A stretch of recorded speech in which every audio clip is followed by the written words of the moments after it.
On August 5th, 2025, a Korean media agency called Channel A released an exclusive report about a birthday scavenger hunt event for a K-pop idol boy group where red stickers were placed across multiple public areas in Seoul. But not just any public areas.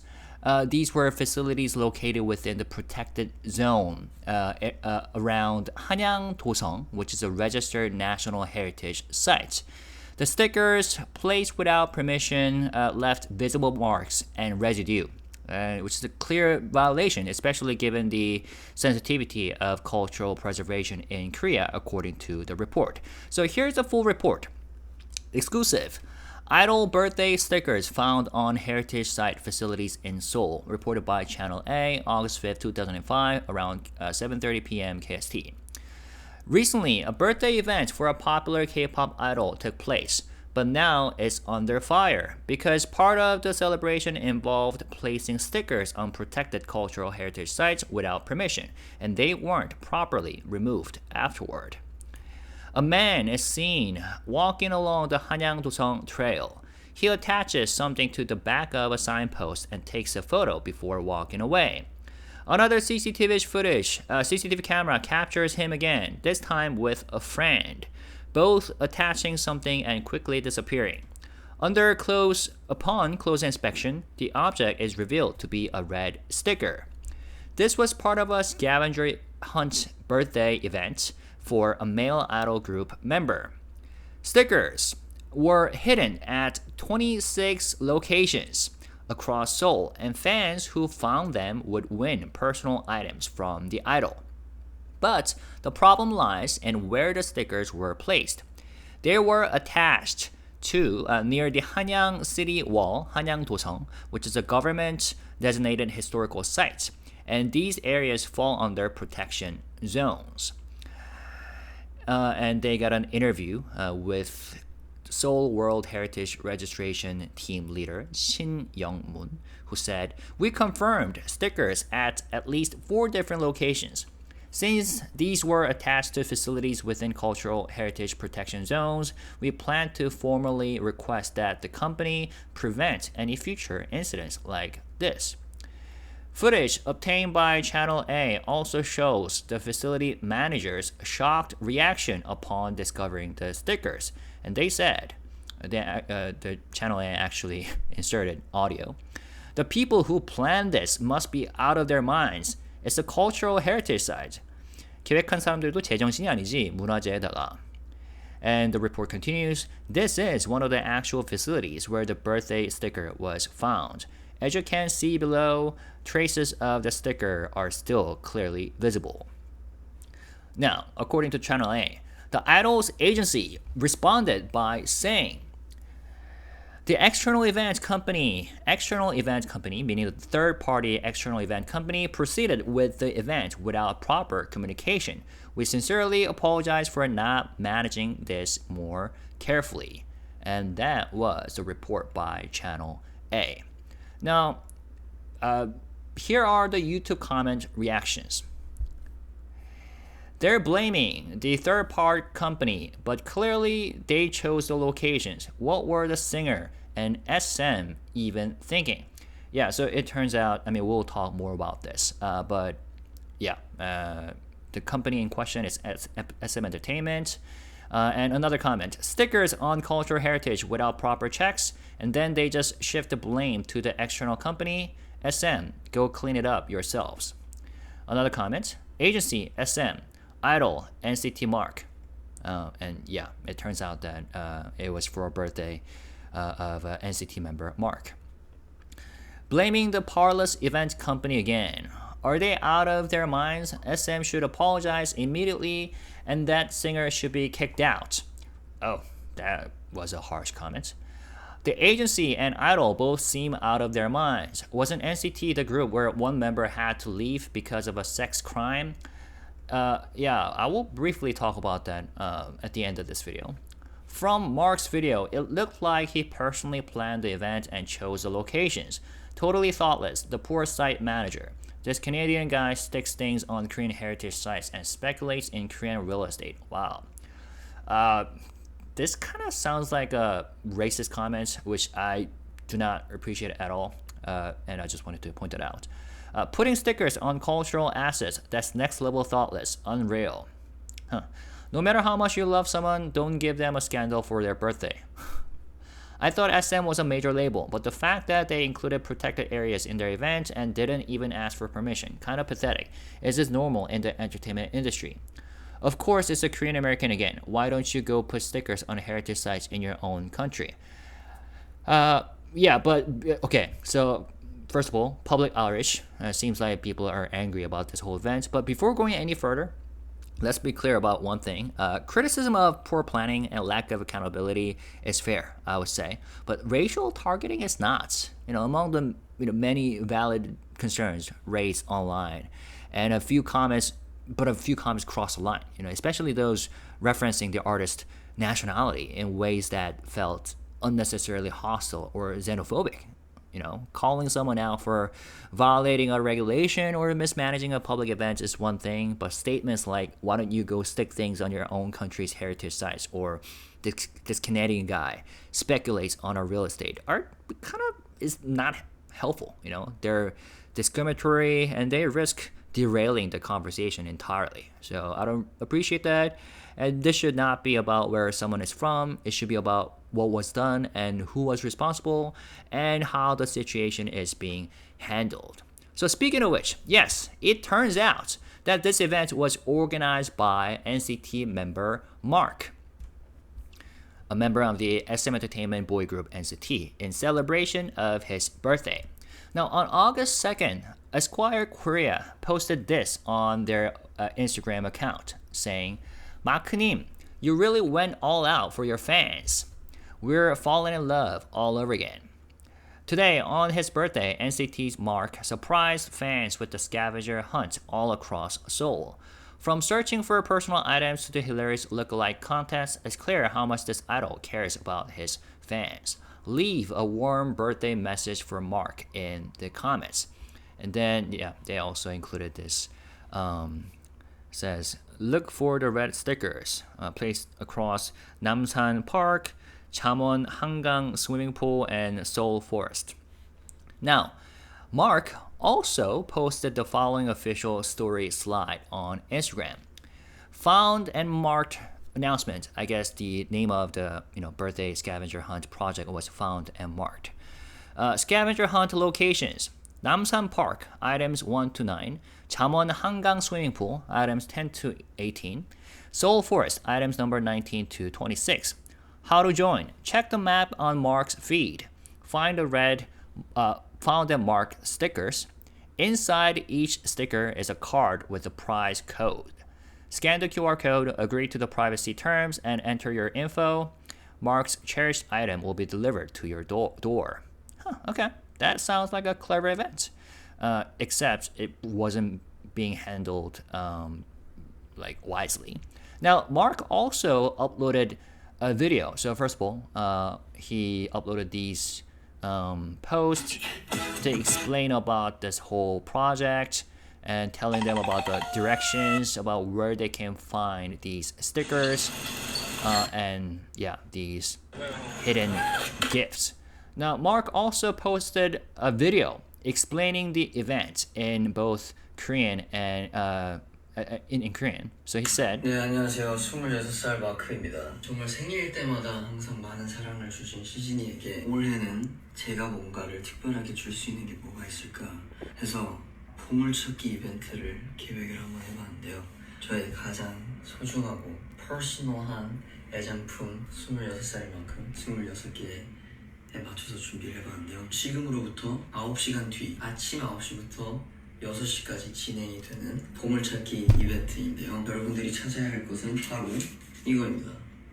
So that's the red sticker. 찾아주시면 됩니다.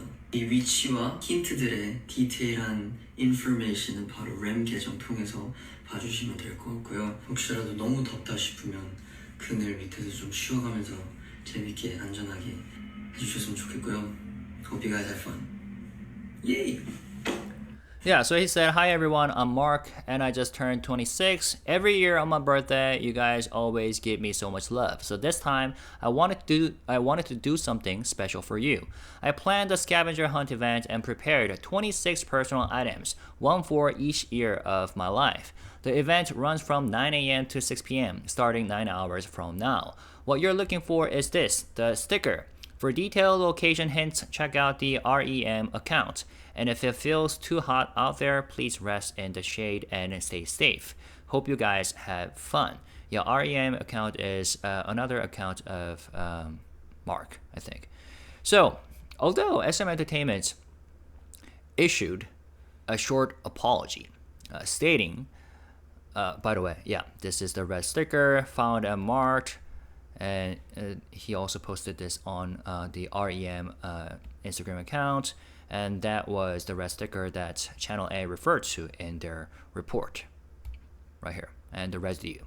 Okay, so although SM Entertainment issued a short apology, stating that a third-party event company had acted without proper communication, Korean netizens across different community platforms expressed their frustration. So let me show you. First of all, yeah, this is what the SM Entertainment said, right? But Korean netizens across communities didn't hold back. So here's a summary of the overwhelmingly critical reactions from 3 major online forums in Korea: Tokku, Nuriweb, and Instas. Tokku: "This is insane. Wasn't this for Mark's birthday? This is insane. Completely lost it. How did no one stop this before it actually happened? And they even filmed the park worker not realizing it was a problem. Unbelievable." Okay. "The main contractor, SM, should be held responsible. SM shouldn't even call themselves part of K-pop. If they don't respect cultural heritage, they don't deserve to ride the Korean cultural wave." Interesting criticism. Rudy Webb: "It was an event planned by SM, LOL. I thought some immature fan did this. Turns out it wasn't even the fans? It's the agency's job to manage outsourcing to the end. Why are they blaming the contractor?" Fair criticism. "I totally assumed some careless fan stuck the stickers on, LOL. Blaming the contractor must be such a sweet, convenient excuse."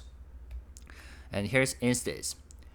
"Wow, not a single article for 3 days, and finally a long exclusive comes out. LOL. And this is something I'm about to discuss, okay? Because this is what I'm interested in." Next comment. "Wow, that's so clueless.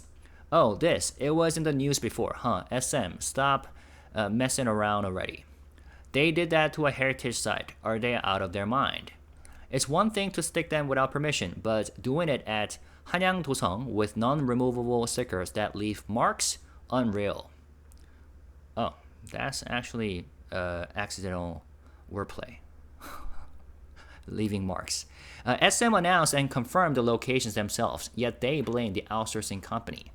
While the article only just came out so late and still no real apology, while the agency cutting ties and blaming others is so scummy, seriously. Bottom line, whether it's SM or the contractor, take full responsibility and compensate. No matter who's more at fault, the biggest victims are the people who have to clean this up. Even here, some fans are taking SM's side. That's probably why SM gets away with everything and never properly apologize. Oof, that hurts. They said Mark planned this, but he hasn't said a single word. That's just pathetic. What is this? A royal coronation? LOL. Why would you stick birthday stickers on a heritage site? And fans defending it with outsourcing excuses are just gross. To be clear, okay, so it happened around the National Heritage Site, but thankfully, fortunately, the stickers weren't attached to the heritage themselves, but the facilities that were located there. Still not a good move, but there's a clear distinction. Someone else said, "This makes no sense, even if it was outsourced, LOL. No way an entertainment company would run an event without full approval. They live and die by confirmation."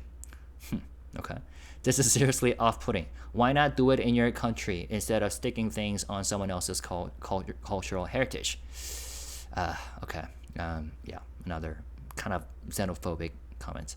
Wait, if the member planned this, shouldn't he at least say something? I saw a lot of fans were also talking about it. But yeah, I understand why people are mad.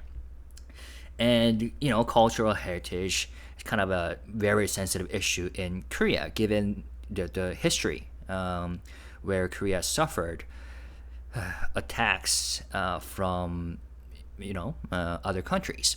But anyways, to summarize the overall reaction from netizens, many users initially assumed that it was a fan-led guerrilla event, right? But upon finding out it was planned and executed by SM themselves and even promoted by Mark, users expressed disbelief. And by saying, I thought clueless fans did this, but it was the agency. So SM Design approved and announced this, and now they're blaming a contractor, something like that. And across all platforms, users pushed back against SM's attempt to shift responsibility. And netizens pointed out that final decision, approvals, and location announcements came from SM. Also, attaching non-removable stickers to government heritage facilities sparked outrage. And users expressed national embarrassment and frustration, especially since Mark is a Canadian citizen, which could be kind of a sensitive issue. And footage showed confused facility managers discovering the stickers, and many criticized how the cleanup was left to them. And because Mark himself posted a video explaining the event and shared detailed instructions, many people asked why he hasn't addressed the controversy directly. So, as you can see, many Korean netizens have voiced strong criticism over this incident, at least those who are aware of what happened. But what really surprises me, though, is the silence from the media. Okay? Days passed after the event took place, and there wasn't a single article until Channel A published an exclusive report. And even after that, only one other outlet named Money Today followed up with a written piece, and that's it. Yeah, I only see 2 articles written about it. Now, is this necessarily something that warrants huge media coverage? That's a separate discussion. Personally, I'm often very critical of how Korean media sensationalizes even the most trivial things to stir up controversy, So I don't say this lightly. At the same time, though, it's also worth remembering that the stickers weren't placed directly on the cultural monument itself. Like I said, they were attached to facilities within the protected area, and that distinction matters, I think. It doesn't mean the actions were harmless or excusable, but it does mean we shouldn't escalate this into a witch hunt, which didn't really happen because people aren't aware of what happened. So damage was done, but intent, scale, and context all matter. But let's play this out. What if this had involved HYBE or a HYBE artist? Imagine this exact same situation. Non-removable stickers placed on a cultural heritage site, planned as part of a fan scavenger hunt. Now imagine the artist was from HYBE. Would the media have kept the names hidden? Would there have been only 2 reports across all Korean journalism? Based on past precedent, the answer is almost certainly no, at least from my perspective. So yes, we already know exactly how it would have played out. There would have been breaking news across every outlet, floods of articles and video reports, all naming HYBE and the specific idol involved. Okay? So Yeah, if this were HYBE, the headlines might have looked like this. HYBE under fire after idol birthday event defaces cultural heritage site. Exclusive. HYBE Idols fan event stirs outrage after stickers found on historic landmark. Public backlash grows as HYBE admits responsibility for heritage site damage. Why did HYBE approve an event that violated cultural property law? HYBE's idol birthday event sparks controversy over cultural insensitivity. From fan service to scandal, HYBE criticized over unauthorized events at protected site. Netizens slam HYBE and, idol name, over sticker scandal at Hanyangdoseong. Korea's cultural heritage damaged by HYBE-backed idol events. Public outrage spreads. HYBE idol scavenger hunt leaves permanent marks on historical sites. HYBE faces legal scrutiny after idol event impacts UNESCO candidate zone. Yeah, we can all imagine headlines like this.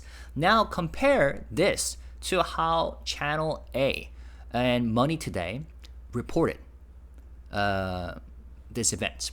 Okay? This case. Their wording was 얼마 전 유명 아이돌 그룹 멤버의 생일 이벤트가 열렸는데요. A birthday event organized by an idols agency has sparked controversy. An idols agency. They completely avoided naming anyone. No artist, no group, no company. And if you already know about K-pop or do a bit of digging, of course you can piece together that it's SM and NCT Mark as these commenters did. But for the general public, they would have no idea who this is about. So the question is, if this had been HYBE, would they have extended the same protection? The media, would the Korean media have extended the same protection? Left the names out like this? I highly doubt it. And honestly, I think SM's relationship with the Korean press is very interesting. This isn't the first time SM Entertainment has seemingly benefited from media silence. When former NCT member Tae faced serious allegations of sexual assault, not a single article appeared until the very moment the company itself officially announced the termination of his contract. Not a single article. And that alone tells you a lot, doesn't it? Let me clarify. Was it the termination of the contract? Or they announced simply that he exited the group? Either way, not a single article was published before then. And that alone, tells us a lot about the relationship, doesn't it? No tabloid leaks, no anonymous source, no commentary piece, just complete silence until SM decided the story was over. It would be irresponsible to draw conclusions without, of course, hard evidence of collusion or favoritism. But it's also hard to ignore the pattern. When a major entertainment company is able to manage media optics so effectively, even in incidents involving cultural heritage or criminal allegations, it raises legitimate concerns about the relationship between press and power in Korea's entertainment industry. And this isn't just about stickers, I think. It's about a double standard in how media handles major entertainment players. If this had been any other agency, especially HYBE, would we be seeing the same level of silence, protection, and name redaction? When SM is involved, why does it seem like the tone of coverage shifts from expose to gentle suggestion? And when artists take part in or even lead questionable decisions, do we accept silence as enough? And more broadly, who decides which stories get amplified and which ones disappear quietly? And what does that say about media independence in the K-pop industry? These are the questions that I've been thinking about. So now I want to hear from you. What do you think about this whole event and the netizens' reactions? Were they harsh? And what do you think about the Korean media's reaction? Was it enough? So leave your thoughts, and I'm looking forward to reading about your thoughts, opinions, and discussion. All right, until next time. Subscribe to my channel if you haven't already. Hit the like button. And yes, I am who I am. Bye bye. What did I just say? You know what I mean.